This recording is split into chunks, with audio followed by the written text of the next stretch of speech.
شرح بلجن دي بي اس موف روتيت. اول حاجه لازم الضلفه اللي احنا هنفتحها او هنشتغل عليها لازم تكون معموله جروب زي ما انت شايف كده. آه، بتسلكت الضلفه وبتضغط على علامه الترس، بتظهر عندك الويندو دي. مكتوب هنا في اول حاجه سلايدر وهنج، هتختار هنج عشان هنفتح الضلفه تبقى مفصلي.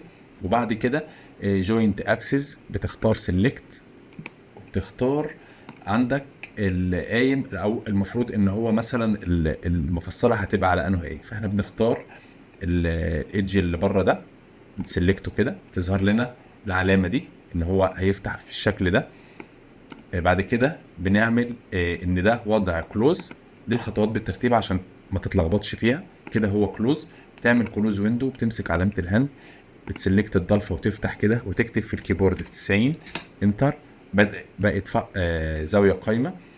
هنيجي بعد كده نرجع نمسك علامه الترس تاني ونسلكت الضلفه ونقول له ان كده ده وضع الاوبن، وبنخليه انيميت تايم اللي هو خليه ثانيه او ثانيتين على حسب الاسلوب بتاعك في الشغل.